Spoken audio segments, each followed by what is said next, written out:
Hello everyone, I am Sandeep from the Department of Mechatronics 2nd year. Today I am here to give a small presentation on the topic biometrics. It is the form of identification and access control. Coming to the introduction, first of all, what is biometrics? We all have a basic idea about what is biometrics. I automatically think about it is the storing of data and the identifying a person. But coming to the formal introduction of biometrics, the definition for it is automatic identification of a person based on his or her physiological and behavioral characteristics.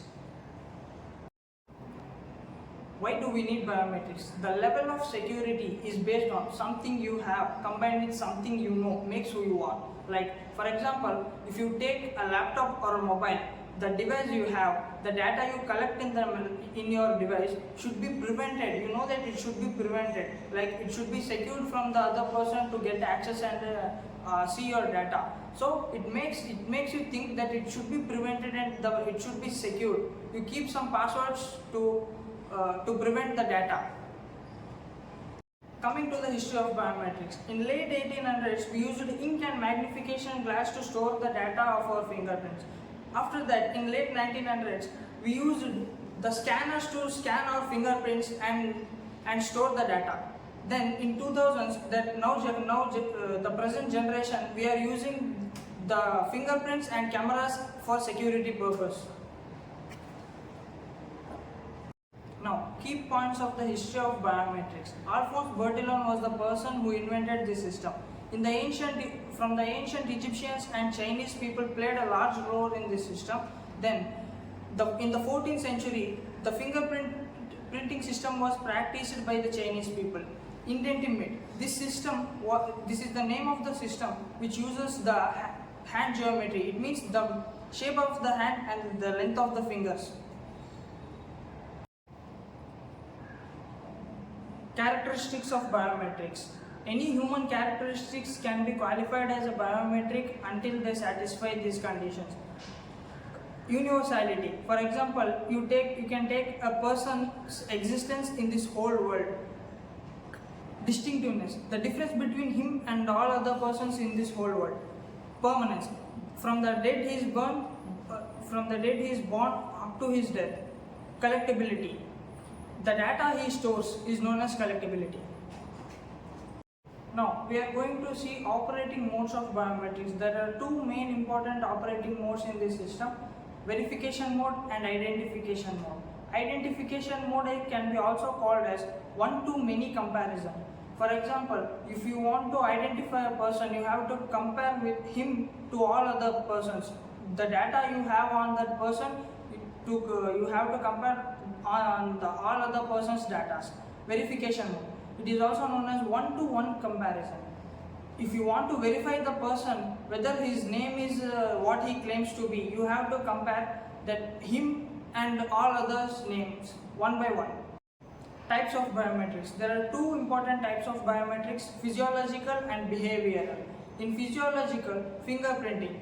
These small rigid dots on your fingers are scanned and store the data. Hand geometry. The length of your fingers and shape of your hands is stored. Iris scanning. They will scan your eyes and it is also used as a high-level security. Facial recognition. Nowadays in our mobiles we have face lock systems.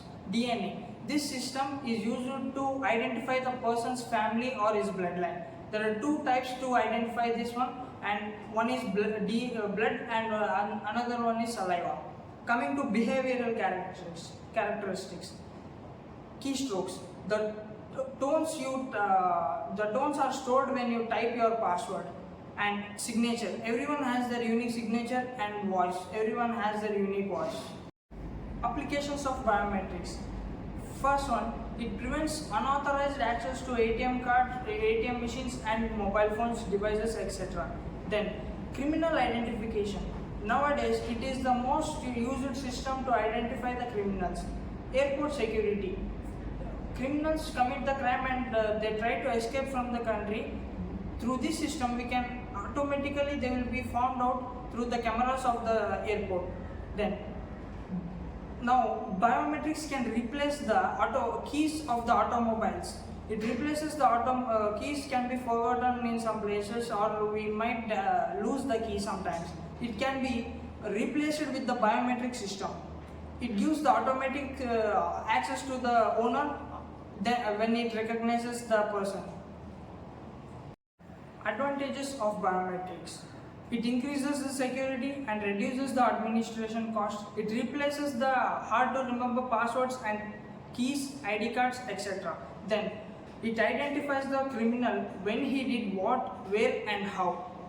Coming to the disadvantages of biometrics.